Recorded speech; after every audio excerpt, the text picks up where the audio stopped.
It is indeed a great pleasure for the Assumption University representatives to be present at this conference to greet His Majesty King Phumipol Aduniadet. Congratulations and best wishes on the occasion of the auspicious occasion when we mark his 70th anniversary of accession to the throne. My name is Glen, Chatelier, the Director of the Office of International Affairs, and I have with me here Dr. Ioan Voicu, a visiting professor to Assumption University from Romania. I'm going to request Professor Voicu to greet His Majesty the King. Este o deosebită plăcere și onoare pentru mine să folosesc acest prilej pentru a adresa cele mai respectuoase felicitări regelui Phumipol Aduniadet, personalitate marcantă a Thailandei, una dintre cele mai importante personalități ale lumii contemporane, și să-i urez deplină sănătate și putere de muncă în acest an aniversar, când sărbătorim cu toții 70 de ani de la urcarea pe tron a majestății sale, regele Phumipol Aduniadet. Este o mare plăcere și onoare pentru mine să pot adresa acest mesaj. With that, we'd like to reiterate our congratulations to His Majesty. Now, what I would like to do is to lead into the first part of our conference presentation, which, as you can know, is the Internet of Things, the digital divide, and cybersecurity. When one looks at the topic itself, one has to recognize that the Internet has been called the new nervous system of society. It has generated unprecedented connectedness between people at the local, national, interregional, and global levels. On the other hand, the Internet will continue to play a significant role in our collective future. In the first place, it is a force for good. And what we imply by that is that it will help aid development, the propagation of human rights, and for the empowerment of all. Ultimately, we believe in our study that the Internet will have a transformational role in establishing a global community of common destiny, integration, and interdependence. Having said that, one has to look at the Internet of Things. And here, as we aver in our presentation, the Internet of Things is an idea or concept that day-to-day objects can be connected to the Internet, allowing them to send and receive data to make them run more efficiently and on the development. It is estimated that in the future, it could mean more automatic and efficient public utilities and services, increased safety, and less money spent on preventable accidents. The Internet connects, in our study, roughly 2.7 billion people. The Internet of Things could result in 75 billion devices connected to the web by 2020. And we also have found that governments are interested in developing smarter ways of asserting their national authority over cyberspace to perform three functions, really: to control the flow, the organization, and the ownership of information. When one considers the global information society, one has to take into account the UN resolution adopted by the UN General Assembly on the 16th of December 2015 under the official title, The Outcome Document of the High-Level Meeting of the General Assembly on the overall review of the implementation of the outcomes of the World Summit on the Information Society. In that particular document, the ministers and heads of delegations of 193 countries participated in December 2015 at New York in a high-level plenary meeting of the UN General Assembly, and they adopted the implementations of the outcomes of the World Summit on the Information Society of the year 2005, almost 11 years earlier. Focused reference discussions were based on the UN General Assembly Resolution 70/1 of September 25th, 2015, which was titled Transforming Our World, the 2030 Agenda for Sustainable Development, containing 17 goals, 169 targets in the implementation, of which ICT has a very important role to play. The UN resolution of December 15, 2015, in a way became a strong reaffirmation of the common desire and commitment to build a people-centered, inclusive, and development-oriented information society where everyone can create, access, utilize, share information and knowledge, and of course also to enable individuals, communities, and peoples to achieve their full potential in promoting their sustainable development and improving their quality of life. This was premised also on the purposes and principles of the Charter of the United Nations and respecting fully and upholding the United Nations or the Universal Declaration of Human Rights. As of 2015, it was found that only 43% of people globally had internet access. Only 41% of women had internet access, and at an estimated 80% of online content was available in only 1 of 10 languages. Only 34% of households in developing countries had internet access, with significant variations by country as compared with more than 80% in developed countries. What this all really means is that only 2/3 of the households in developing countries do not have internet access. So, building confidence and security in the use of ICT was declared to be a priority, especially given growing challenges, including the abuse of such technologies for harmful activities from harassment to crime as terrorism. Positive trends, on the other hand, reflected in the number of mobile phone subscriptions, which was estimated to have risen from 2.2 billion in 2005 to 7.1 billion in 2015. And that by the end of 2015, the end of last year literally, 3.2 billion people are expected to be online, with over 43% of the total world population, of which 2 billion are from developing countries. That in mind, okay, specific recommendations were also made in the report, and that is ICT has to be formulated in the resolution. How? The streamlining of ICT in school curricula, open access to data, the fostering of competition, the creation of transparent, predictable, independent, and non-discriminatory regulatory and legal systems, and proportionate taxation and licensing fees, and of course access to finance. The facilitation of private-public partnerships, multi-stakeholder cooperation, national and regional broadband strategies, efficient allocation of the radio frequency spectrum, infrastructure sharing models, and community-based approaches and public access facilities on the other hand. The question is, how is the digital divide bridged? The resolution addresses this question, bridging digital divides, by emphasizing that greater and sustainable investment in infrastructure and services will be required, and in turn will require capacity building, promotion of joint research, and development and transfer of technology on mutually agreed terms.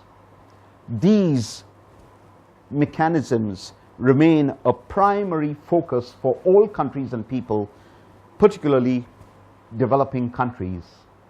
The critical importance of private sector investment was inimical that is, building confidence and security in the use of information and communication technologies as another essential element of the resolution under communication.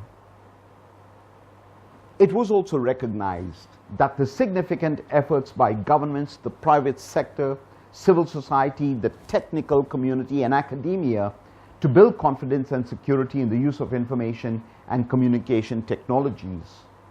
On the other hand, the leading role for governments in cybersecurity matters was strongly emphasized. Legitimate concern was expressed that attacks against states, institutions, companies, other entities, and individuals are now being undertaken through digital means. And the global culture of cybersecurity needs to be promoted and developed, and cybersecurity measures should be implemented in cooperation with all stakeholders and international expert bodies in order to foster trust and security in the information society. The final part of the report contains a request which is addressed to the UN General Assembly to hold a high-level meeting on the overall review of the implementation of the outcomes of the World Summit on the Information Society in 2015. This, then, should be seen as a constructive approach. The Internet and the infrastructure that it is based on are critical for the economic, social, and security dimensions of all countries. The growth of products stemming from the Internet in areas that were previously separate and now overlap has created a host of innovative services. That evolution accelerates humankind's progress from a global perspective, but from another perspective, it brings with it some inconveniences to which decision makers cannot turn a blind eye. It was also felt by member states that the Internet should remain a hub for intercultural exchange and dialogue, and that it was important to preserve the world's cultural diversity by building digital capabilities for all. Cybersecurity means protection against cybercrime, digital attacks, espionage, and sabotage. Privacy and personal data and communications must also be protected. It was also recognized in our study and in the report that ICT is a fundamental catalyst for the efficient use of energy and the construction of smart cities by leveraging the advantages of technologies such as the so-called Internet of Things. At the end of the day, education and capacity building are of vital importance in taking advantage of and using ICT and related services. A critical opinion on the UN resolution by the Internet Society contains the following perception, and it recognizes that the resolution falls short by failing to fully recognize the transnational nature of the Internet as a borderless network of networks, comprised of millions of individual networks that connect around the globe. But it also seeks to apply national solutions to global problems, particularly those related to safety and security. Might I observe that the Internet Society is a non-governmental association of 80,000 members, 145 organizations, and 112 volunteer chapters in 92 countries dedicated to an open, globally connected Internet. The International Chamber of Commerce, on the other hand, which is the world's largest business organization with over 6.5 million members in 130 countries, emphasized that business was vital in connecting people and leveraging the full potential of technology when aiming to achieve common goals in the development of digital economies. The culture of cyber security needed to be further developed, and governments should take note of the growing number of multi-stakeholder initiatives dedicated to cyber security capacity building at the local, national, regional, and global levels. The UN Secretary General said, by 2020, it is anticipated that there will be 6 times as many devices as people connected to the internet. We have to cooperate to consider the implications of this and ensure that the internet evolves into an inclusive space for the public good. As a nation, India asserted, India and the world deal with changes in internet governance, and it is important to keep in mind that this is not a zero-sum game. Rather, it can be a win-win for all. The internet is not a scarce resource, but a powerful enabling platform that can be used for the benefit of all. And the International Telecommunication Union speaks of the advent of the Internet of Things and how it would create a plethora of innovative applications and services which will enhance the quality of life and reduce inequalities while providing new revenue opportunities for a host of enterprising businesses. Our presentation now will focus on valuable proposals, and I invite Professor Voicu to please contribute this part. Distinguished member of the audience, while listening to the very persuasive presentation by Professor Glen Chatelier about the Internet of Things, about digital divide, and about cybersecurity, let's see now what proposals emerged from the high-level meeting of the United Nations from December last year. So this high-level meeting came to the conclusion that it is necessary to have more proposals with a positive impact on the future interpretation and implementation of the very concept of the Internet of Things. Now, it was pointed out that for some people, the Internet of Things is like a tsunami that keeps on pushing the shore. When you think that it can't possibly get any bigger, you realize that the real wave is still picking up, still beyond the horizon, in accordance with the recent views. And this is very well emphasized. Indeed, the Internet of Things is not a trend. It is actually the reinvention of the Internet itself. And that conclusion, coming from such a high-level meeting, is quite significant. In this connection, Malta, a small country in the Mediterranean, came with a very important proposal. Malta asked the UN Secretary General to consider placing an item on the agenda of the General Assembly entitled, and I quote, "Protection of the Internet as part of the common heritage of humankind." Common heritage of humankind.